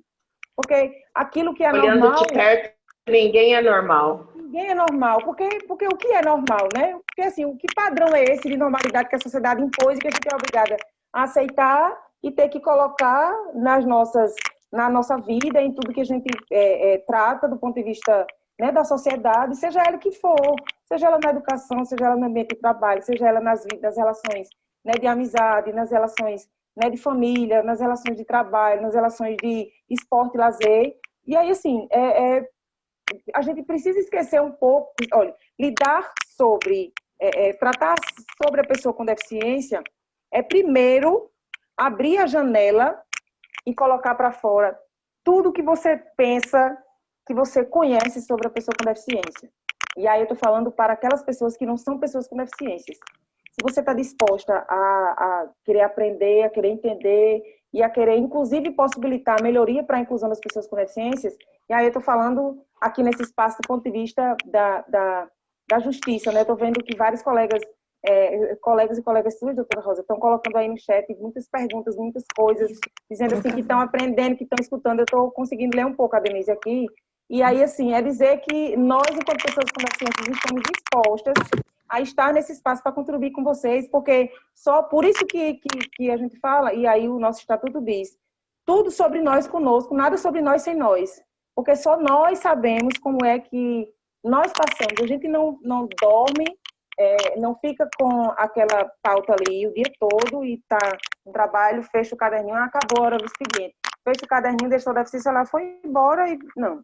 Nós andamos com ela debaixo do braço, dormimos, acordamos e vivemos e em tudo que nós passamos, nós estamos com ela, caminhamos com ela. Ela faz parte, a deficiência, ela é a nossa condição. Então, assim, aprender com isso, dizer assim que quem não é e que quem está apto a querer aprender e a querer nos ajudar, abrir as janelas, colocar para fora tudo que é de estigma e dizer para a gente assim, eu quero caminhar com vocês, pessoas com deficiências e sociedade civil organizada, né, que lidar e que acolhe a pessoa com deficiência, de querer ajudar vocês a esperançar. Nós queremos esperançar. Nós queremos acreditar que nós podemos colher as rosas, os espinhos, as flores, que nós queremos renascer. Por isso que o dia 21, não à toa, foi colocado no Setembro Verde desse momento, porque as folhas se renovam, as flores nascem, caem, as flores, elas secam, porque morrem e nascem de novo, porque faz parte do curso da vida. Então, entender, né, Denise, que não é Deus que quis que a mãe tivesse um filho com deficiência e vai passar pelo calvário. Deus não tem nada a ver com isso. Deus é esperança na vida das pessoas, a religião, ela traz conforto, traz luz, traz paz, traz alívio, entendeu? Então, assim, para a gente viver a vida independente de qualquer coisa. Problema todo mundo tem, solução nem para tudo tem, mas e aí a gente quer tá aí. Então, para dizer assim, que nós queremos esperançar, é isso que eu tinha para dizer sobre essa questão de inclusão a partir da sexualidade, deixar a gente, enquanto mulher, querer desfrutar de tudo. E eu já falei demais, eu vou ficar bem caladinha, doutora Rosa. Pois não, Aldo. Eu queria pedir à doutora Denise que pedisse alguém que acendesse a luz do ambiente onde ela está, para que a gente possa ver o rostinho dela, porque está escuro. Certo, muito obrigado, Aldo. Tá bom? Eu vou aqui... Senhora. Ah, a Denise deu a luz. Não, eu queria, sim, ver a luz. Eu queria só falar uma outra questão em relação à sexualidade. Denise, agora a gente está vendo você. Então, só uma questão em relação à sexualidade é que pois não, Denise. É ainda uma outra coisa que precisamos investir muito, poder público, a sociedade civil, inclusive com a ajuda do judiciário, sobretudo para pessoas cegas e para pessoas surdas, né, de deficiência sensorial, é a falta de informação.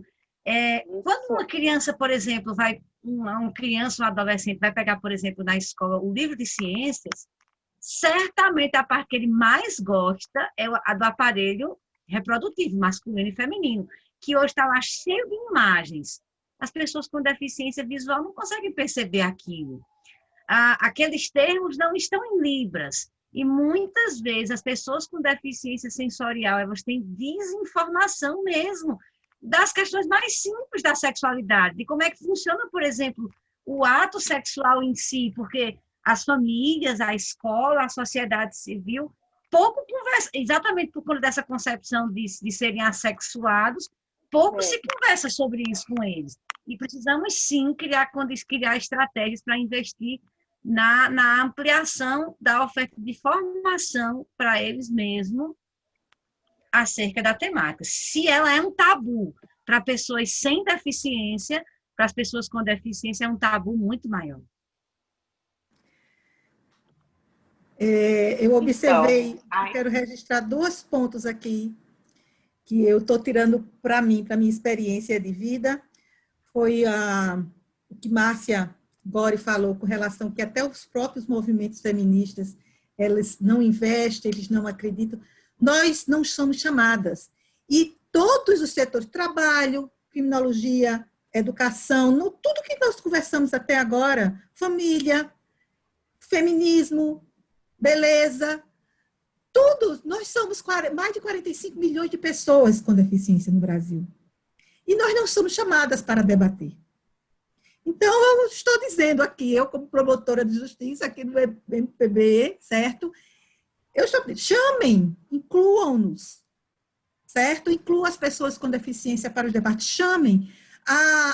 Foi falado aqui quando questão da violência contra a mulher, eu sou promotora da justiça da violência doméstica em Santa Rita. Tem uma pergunta da colega do Serita, que também atua na violência doméstica.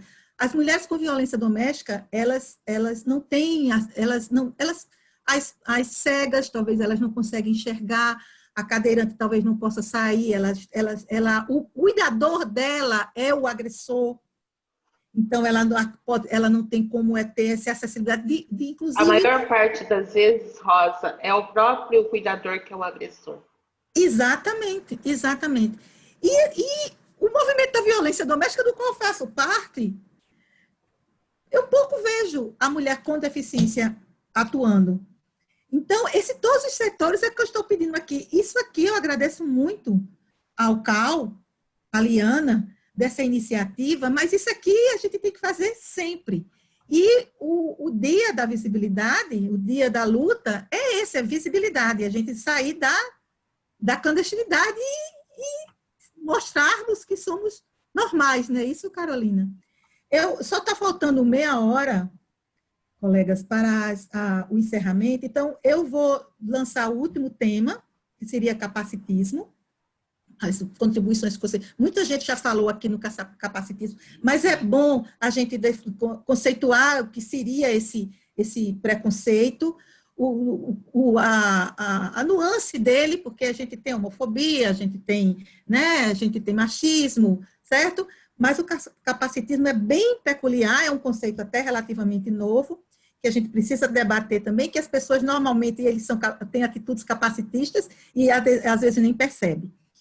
E, ao mesmo tempo, tem várias perguntas aqui, alguns colegas que eu quero agradecer. Eu aproveito a oportunidade para agradecer o movimento do qual faço parte, o Movimento Nacional de Mulheres do Ministério Público, que deu total apoio e propagou e está presente e contribuiu para a divulgação desse evento, e também o Ministério Público das Mulheres, o Movimento das Mulheres do Ministério Público na Paraíba, também que eu faço parte, que está quase integralmente presente aqui, foi um movimento recente, e o que eu agradeço a todas as participantes. E vou passar algumas perguntas, porque na fala de vocês já podem responder algumas, e depois, num segundo momento, eu faço o restante das perguntas. Algumas perguntas aqui são bem objetivas. Qual o modelo do país que mais inclui pessoas com deficiência? Eu não sei, quero saber também. Quais são as sugestões para que homens e mulheres sejam incluídos no mercado de trabalho? Essas perguntas foram feitas por Dulcerita. Ela faz um registro aqui na violência doméstica. E Miriam Vasconcelos, ela faz, diante do que foi exposto, pode-se concluir que a deficiência não é algo intrínseco à pessoa deficiente, mas sim está na sociedade, que não inclui, até porque as políticas públicas são muito mais tímidas. E quais as barreiras atitudinais que mais impedem a participação do deficiente na escola? Quais sugestões para mudar isso? Se vocês quiserem que eu repita depois as perguntas, eu faço, e eu já passo a palavra também, que vocês podem responder, se quiserem, alguma delas, e já entrar no tema do capacitismo. Já estamos na parte final do evento. Quem quer começar? Vai aí, a Denise. Começa você. Tá.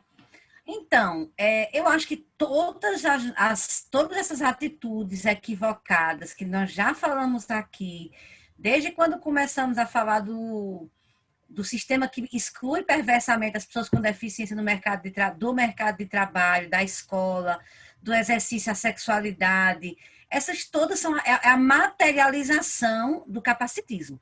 São atitudes capacitistas. Capacitismo, do mesmo jeito que o machismo, ela ratifica o poder do homem sobre a mulher, do mesmo jeito que o racismo é a opressão gerada pelas questões étnico-raciais, o capacitismo é a opressão e o preconceito vivenciado pelas pessoas com deficiência, através de atitudes que colocam em cada pessoa com deficiência o rótulo de incapaz.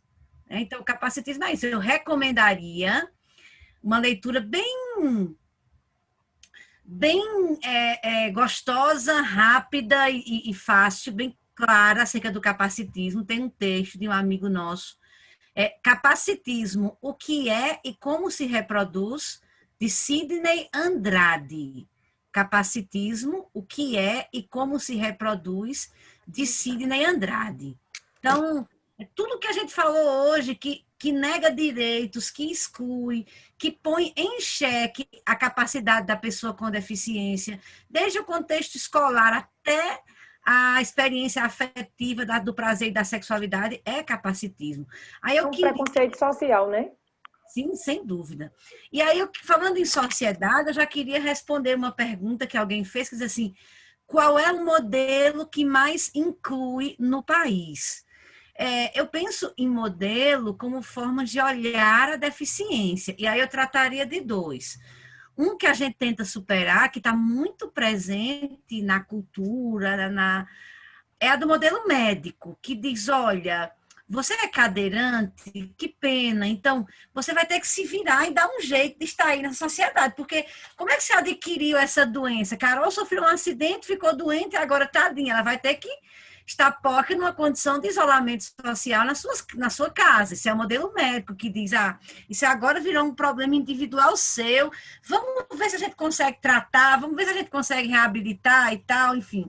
Esse é o modelo médico, que pensa a pessoa com deficiência como sempre passível de cura, de tratamento, de assistencialismo, e que a sociedade tem que fazer pelas pessoas com deficiência.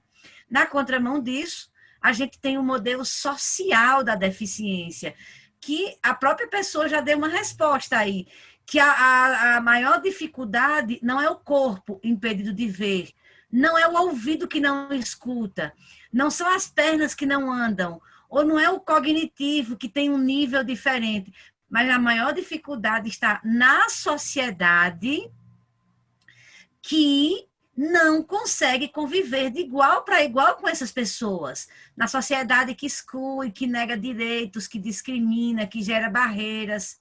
Por isso, eu encerro dizendo assim, nós no Brasil já temos, isso é fantástico, um marco legal muito consistente, muito significativo nesse processo de garantir e defesa de direitos. Está aí a Lei Brasileira de Inclusão, que é o que de mais precioso a gente tem. Entretanto, para mim, perdoem todos aqui que são legisladores, mas para mim, as leis não são suficientes se não houver por parte da mãe, do pai, do professor, do empresário, do publicitário, de quem projeta um shopping, do homem e da mulher comum, se não houver uma mudança de mentalidade, se as pessoas não acreditam, não olharem para as pessoas, para alguém, não pelo rótulo, pelo estigma, como Carol falou, se as pessoas não olharem para alguém, não pelo estigma da deficiência, sim por seu potencial de pessoa,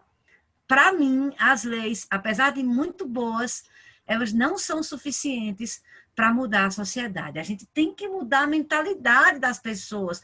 Ora, quanta gente tem medo de se aproximar de uma pessoa com deficiência e perguntar qualquer coisa a ela? As pessoas têm receio desse contato com as pessoas, tem receio do contato com o diferente, com uma pessoa com deficiência, por mais que seja um quantitativo muito grande, ainda são tidas como diferente, então se criam verdadeiras muralhas em torno das pessoas com deficiência. E aí tem que mudar a mentalidade, e aí sim haverá muito mais facilidade de cumprir as leis, e teríamos com certeza uma intervenção, uma necessidade de intervenção muito menor do Ministério Público, se houvesse aí essa mudança de mentalidade.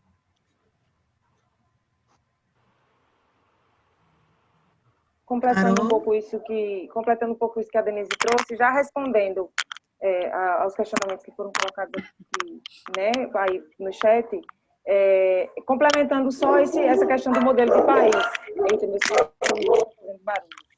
Complementando essa questão do modelo de país, acho que elas também estão querendo saber, Denise, quais são os países modelos de países que mais incluem também. Não, mas estou dizendo assim, complementando a sua pergunta também, a sua resposta também, entendeu? A gente tem aí os países da Europa, né, que tem aí Suécia, entre outros, que largaram na frente com essa questão de inclusão de políticas públicas voltadas para as pessoas com deficiência, né, do modo geral, até por conta dessa questão também do nível de educação, escolaridade, tem toda uma perspectiva de conjuntura de vida, assim, mais superada, né? A educação, inclusive, faz muita diferença.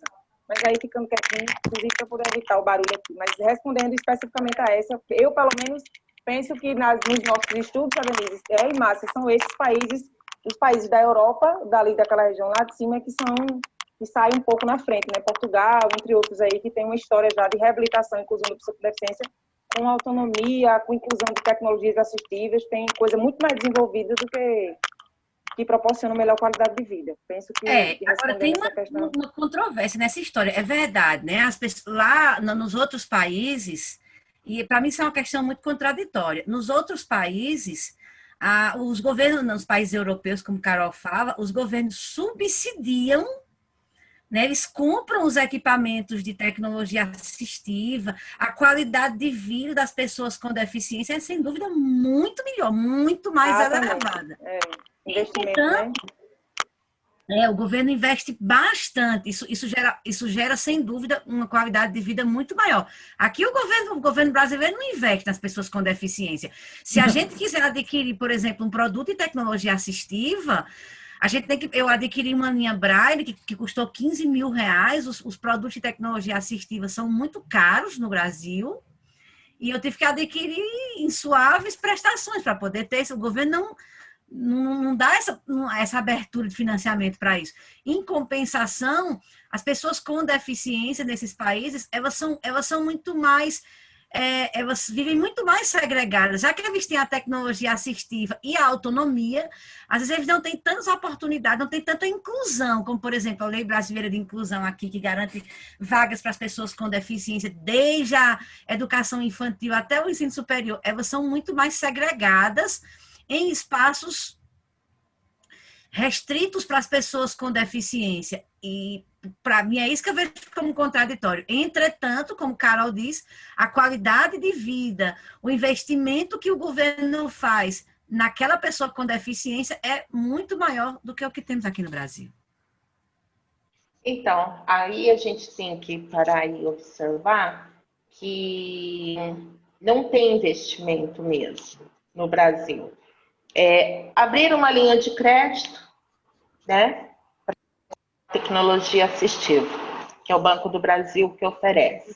Com juros menores, que não sei o que e tal. Mas como que você vai fazer isso para, às vezes, uma pessoa que recebe o BPC de R$ 1.045, um salário? E muitas vezes ele é arrimo de família. Entendeu? Aí o SUS fez portaria que garante cadeira de roda motorizada, cadeiras, né? Um monte de coisa. Só que nem todos os estados têm esse programa de órtese, prótese funcionando.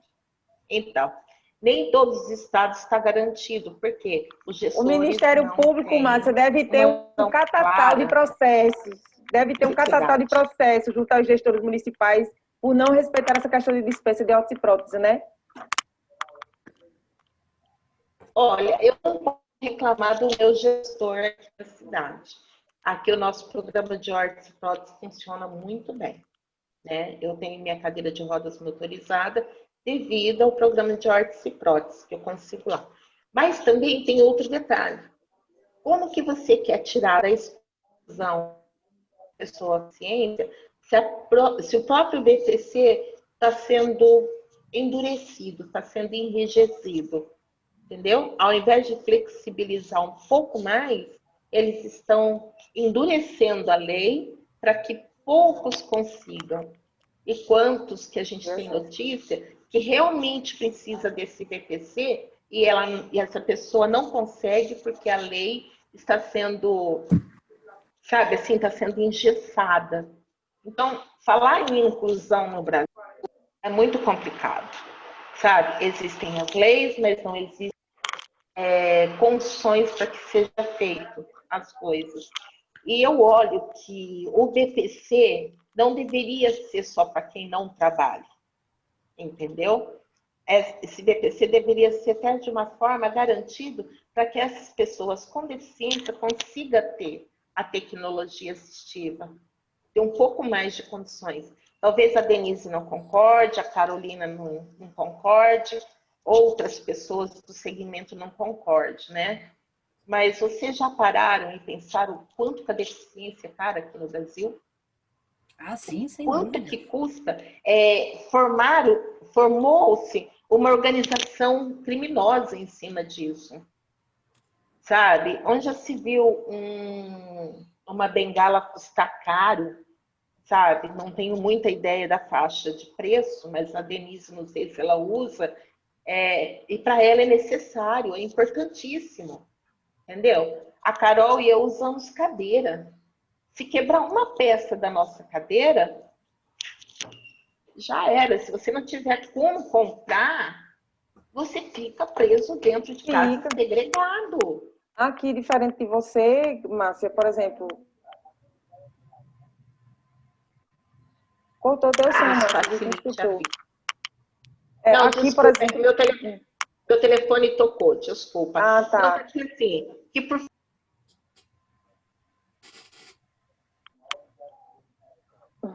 Desculpa, tem alguém de novo. Querendo ligar para você. Então, assim, como que você quer que a pessoa tenha condições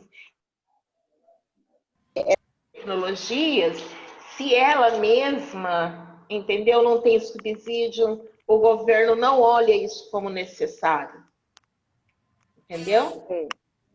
A política de inclusão a partir da tecnologia assistiva devia ser uma implementação obrigatória, com descontos, inclusive, né, do ponto de vista do orçamento do Estado, né, a receita estadual, às vezes do município e tudo mais, mas quando a gente vai incidir nessa questão de receitas e finanças daquilo que é passivo dos gestores, em remodelação de gestores, a gente sempre acaba parando no tempo, porque é impossível conceber a ideia de que uma cadeira de roda, que não tem nada, não é feita de fibra de carbono, nem nada, mas que ela é essencial para a vida das pessoas com deficiência, precisam ser leves, para poder fazer com que elas tenham autonomia e conduzir a cadeira. Uma cadeira de roda custa, a base com cadeira de roda básica, custa R$8.000.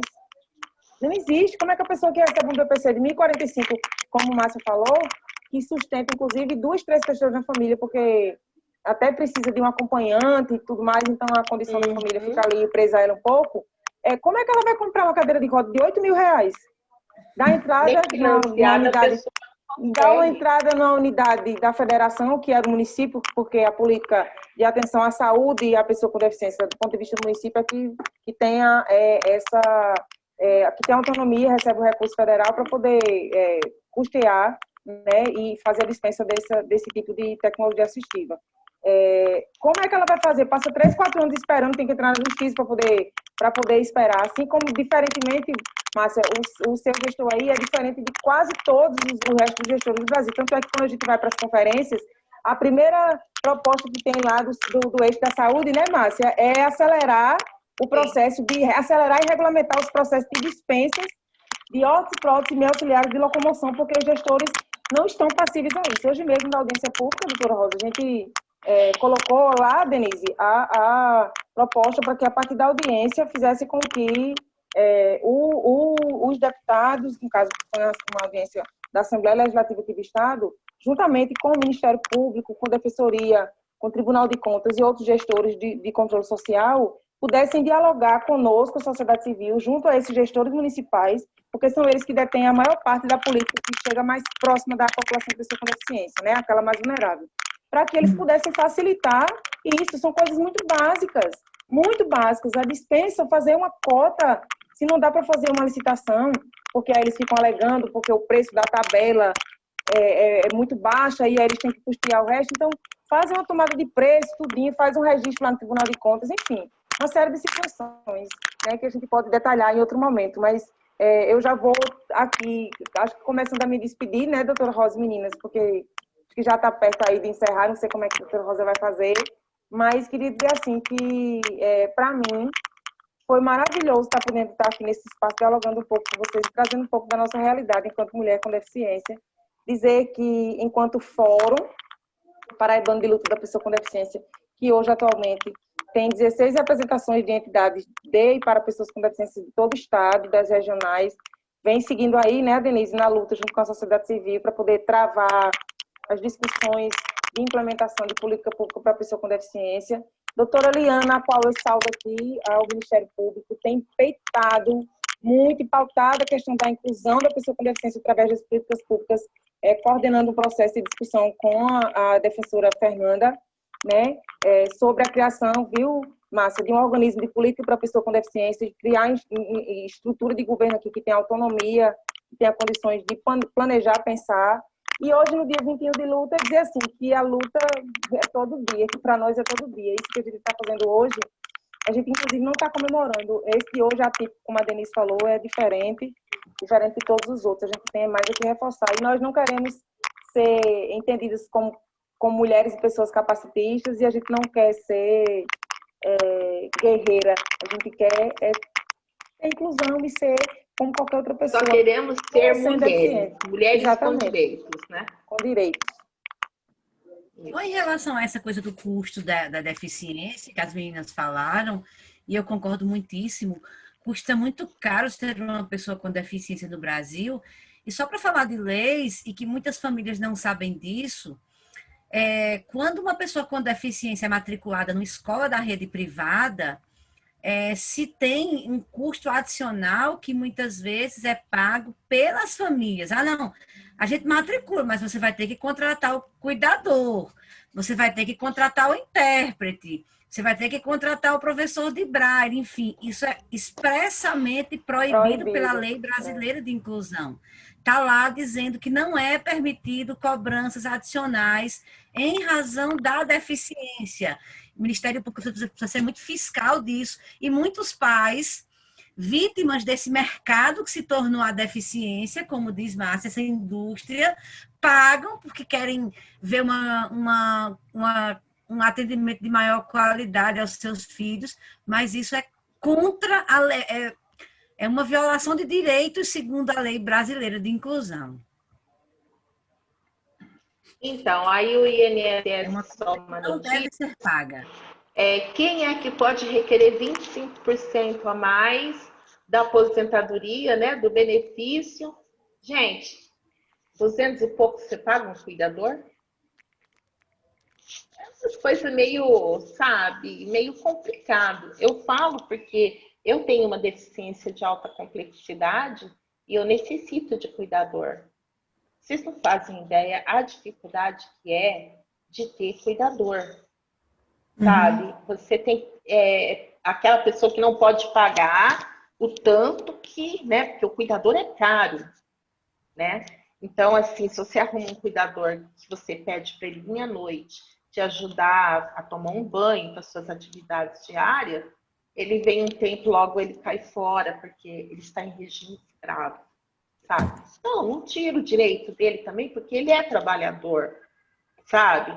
Mas eu quero dizer assim, qual é o olhar que a sociedade tem dentro dessa necessidade nossa? Não querendo fazer de mimimi nem coitadinhos, mas a gente precisa de ter esse olhar diferenciado, né? Aí entra um monte de coisas que acho que a gente precisaria de outra roda de conversa, que vocês falando aí, eu fiquei pensando aqui, quantos assuntos ficaram de... Foi conversa bem, né, Carol? Foi até meio superficial, né? Porque a deficiência é muito complexa, né?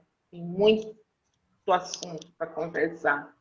Mas eu quero agradecer agora a vocês pela oportunidade que vocês deram para a gente poder conversar, a doutora Liana, a doutora Rosa, o doutor Aldo, sabe? Os intérpretes aí, tudo, porque eu acho que a gente precisa de mais conversas desse tipo, sabe? Falando, que água mole em pedra dura, tanto bate até que fura.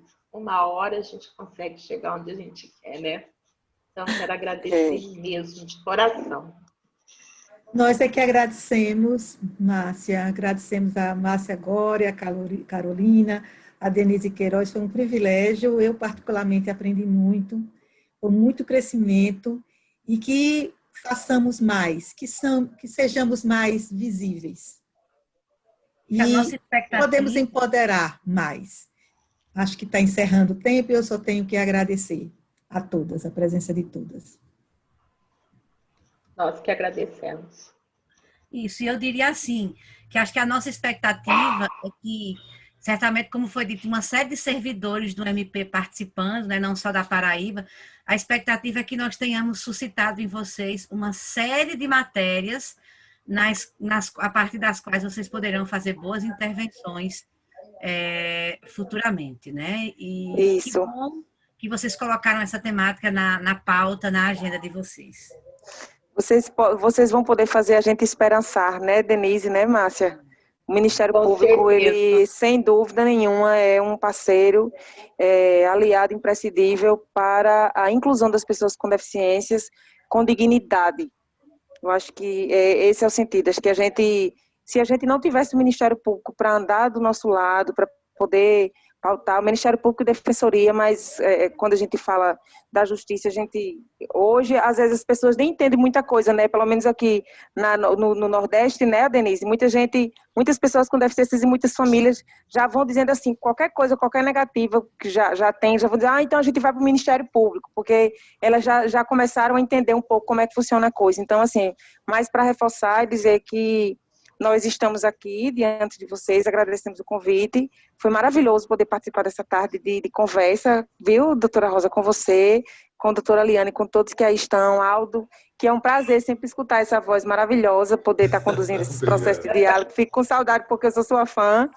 Ele é um comunicador aqui, Marcinha, de mão cheia. Não, mas o pouco que eu já vi, já estou fã dele também.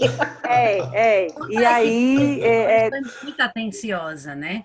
Desde o convite dos servidores, pessoal da mídia, pessoal... Exatamente, as meninas que cuidaram de tudo, viu, doutora Liana, com o maior prazer, tudo aí, vocês foram maravilhosos conosco. E dizer assim, que a gente está à disposição e nós queremos que vocês continuem fazendo a gente esperançar. Com certeza, é o que a gente precisa de verdade, é esperança, porque eu mesmo, como pessoa com deficiência, eu me desanimei muito na luta. A Carol sabe que a gente tem uma coisa, né, Carol? E tanto jogo contra que eles acabam desestimulando aqueles que têm vontade de ter mudanças. Mas gratidão por todos. Mas vamos seguindo. Nós do Fórum estamos aí com a Plataforma Política de Inclusão para Pessoa com Deficiência, dialogando com todas as candidaturas a prefeitos aqui do Estado, Márcia. Né? A Denise, que está aí parceira em Campina Grande, vai ajudar a gente a promover também o debate lá. A roda de conversa, assim como a doutora Rara falou, não é debate, é a roda de conversa, para fazer com que eles recebam de nós a nossa plataforma política e coloquem nos seus programas de governo, para depois a gente cobrar quem quer que seja que vai ganhar. Aí a ideia é catucar lá, né, doutora Liana, lá no pezinho lá dele. Pois bem, boa noite a todos e todas, e mais uma vez queria agradecer, gratidão.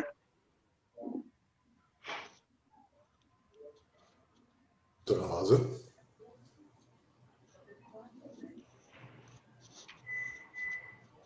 O microfone dela está... O microfone da senhora está desativado, doutora Rosa. Ative, por gentileza. Pronto, agora. Mais uma vez agradecer a presença de todos, a presença das pessoas que participaram desse evento, a Liana, toda a equipe do CEAF, e foi muito enriquecedor. Muito obrigada a vocês. Foi muito bom. E que sigamos. O MP vai ficar atento. Muito promotor escutou hoje o que vocês falaram. E vai ficar. E vamos adelante. Tá certo. Sim. Ok. Eu não sei se a doutora Denise já se despediu. Ela já se despediu, doutora Denise? Já? Okay. Acho que sim, registrar também os agradecimentos, somente reforçar o que as meninas disseram.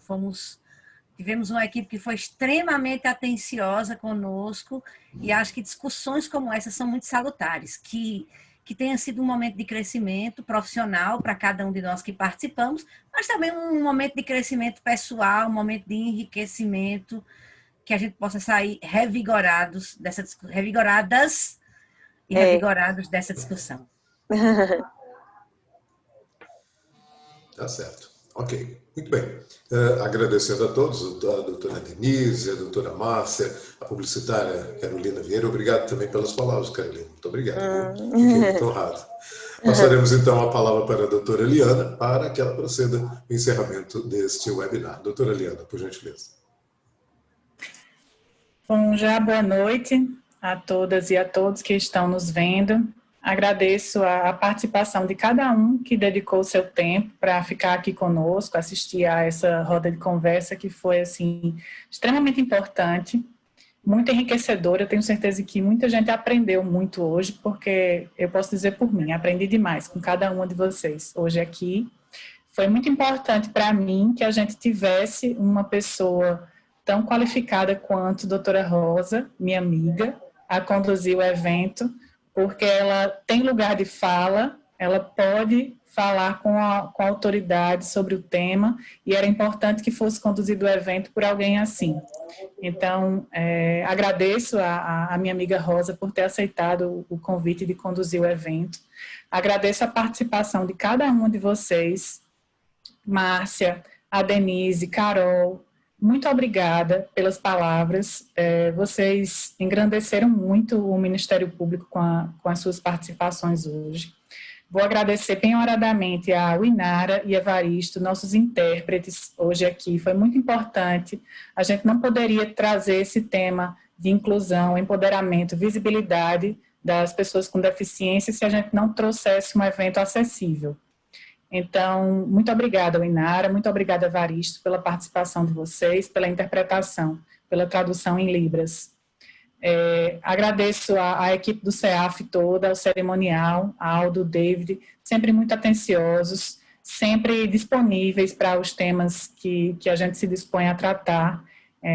Eu sou testemunha, confirmo o que as palestrantes de hoje falaram, a atenção de sempre que nos é despendida. Agradeço ao Ministério Público, agradeço à doutora Renata também, que é a coordenadora do CEAF, que sempre conduz com maestria os eventos, e agradecer a cada um, de fato, que, como mais uma vez, que está nos assistindo aqui pelo Zoom, ou pelo YouTube também, que nós estamos tendo uma boa participação no YouTube. Agradeço a cada um que se dispôs a ouvir e a tratar desse tema tão importante, que é a visibilidade. Nesse dia de luta da pessoa com deficiência, a gente tratar da visibilidade, do empoderamento das mulheres com deficiência. Muito obrigada. Eu sempre tenho como lema nessa pauta da pessoa com deficiência, nesse trabalho em prol da pessoa com deficiência, o tema Nunca Sobre Nós Sem Nós. Então, eu não poderia fazer um evento se a gente não tivesse toda a representação autêntica, né? Que é a questão realmente do lugar de fala, mas como eu disse mais cedo na audiência pública da qual eu participei, eu procuro sempre, e é o que hoje eu desejo a todos aqui participantes, já que a gente não tem lugar de fala, que a gente tenha um lugar de escuta empática, e que a gente possa absorver os conteúdos que hoje foram passados para cada um de nós da melhor forma possível. Muito obrigada, pessoal. Obrigada mesmo, e tenham uma boa noite. Obrigada. Boa noite a todas. Boa noite. Boa noite. Boa noite.